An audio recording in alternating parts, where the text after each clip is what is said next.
বাড়তি চাপ সামাল দেওয়ার মতো প্রস্তুতি কি বিদ্যুৎ খাতের আছে?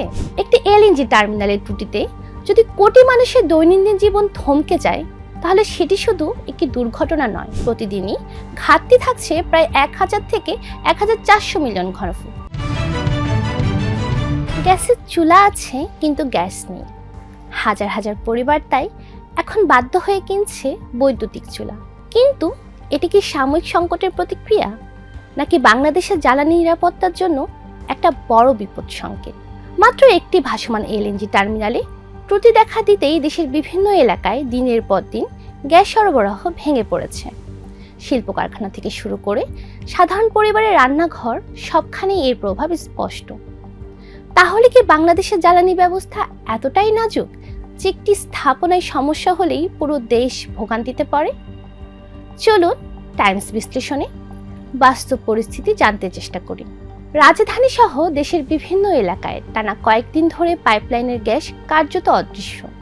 কোথাও গ্যাস আসছে না, কোথাও আবার গভীর রাতে মিলছে কয়েক ঘন্টার জন্য। ফলে অনেক পরিবার বিকল্প হিসেবে বৈদ্যুতিক চুলার দিকে ঝুঁকছে। বাজারের বিক্রেতারা বলছেন, আগে মানুষ শুধু দাম জানতে আসতেন, এখন অনেকেই সরাসরি কিনে নিয়ে যাচ্ছেন। বিশেষ করে ইন্ডাকশন ও ইনফ্রারেড চুলার বিক্রি বেড়েছে। এক সময় যেসব পণ্য ছিল সীমিত চাহিদার, এখন সেগুলোই হয়ে উঠছে প্রয়োজনীয় গৃহস্থালী সামগ্রী। এর পেছনে কারণও স্পষ্ট। বর্তমানে দেশে প্রতিদিন গ্যাসের চাহিদা প্রায় 3800 থেকে 4000 মিলিয়ন ঘনফুট, কিন্তু সরবরাহ হচ্ছে মাত্র 2500 থেকে 2800 মিলিয়ন ঘনফুট। অর্থাৎ প্রতিদিনই ঘাটতি থাকছে প্রায় 1000 থেকে 1400 মিলিয়ন ঘনফুট। এই সংকট আরও তীব্র হয় কক্সবাজারের মহেশখালীতে একটি ভাসমান এলএনজি টার্মিনালে বয়লার ত্রুটি ও অগ্নিকাণ্ডের পর।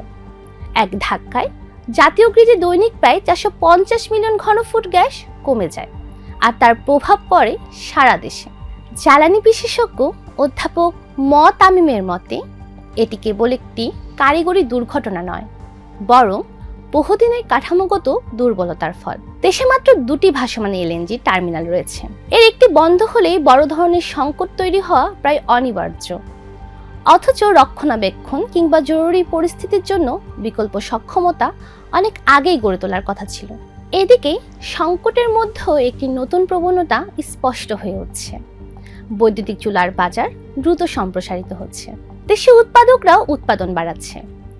ওয়ালটনের তথ্য অনুযায়ী দেশে বছরে 8 থেকে 9 লাখ ইলেকট্রনিক কুকারের চাহিদা তৈরি হয়েছে, এবং তাদের নিজস্ব কুকারের চাহিদাও আগের তুলনায় প্রায় 62% বেড়েছে। কিন্তু প্রশ্ন হচ্ছে, গ্যাসের সংকট থেকে বাঁচতে মানুষ যদি বিদ্যুতের উপর আরও বেশি নির্ভরশীল হয়ে পড়ে, তাহলে সেই বাড়তি চাপ সামাল দেওয়ার মতো প্রস্তুতি কি বিদ্যুৎ খাতের আছে? একটি এলএনজি টার্মিনালের ত্রুটিতে যদি কোটি মানুষের দৈনন্দিন জীবন থমকে যায়, তাহলে সেটি শুধু একটি দুর্ঘটনা নয়, এটি পুরো জ্বালানি ব্যবস্থার ঝুঁকির সতর্কবার্তা। তাই দেশীয় গ্যাস অনুসন্ধান, উৎপাদন বৃদ্ধি এবং বহুমুখী জ্বালানি অবকাঠামো গড়ে তোলা এসব এখন আর ভবিষ্যতের পরিকল্পনা নয়, বরং জরুরি প্রয়োজন। অন্যথায় আজ মানুষ গ্যাসের বিকল্প হিসেবে বৈদ্যুতিক চুলা কিনছে, কিন্তু আগামী দিনে সেই বিকল্প ব্যবস্থাও যদি চাপের মুখে পড়ে, তাহলে সংকটের পরিধি আরও বিস্তৃত হতে পারে।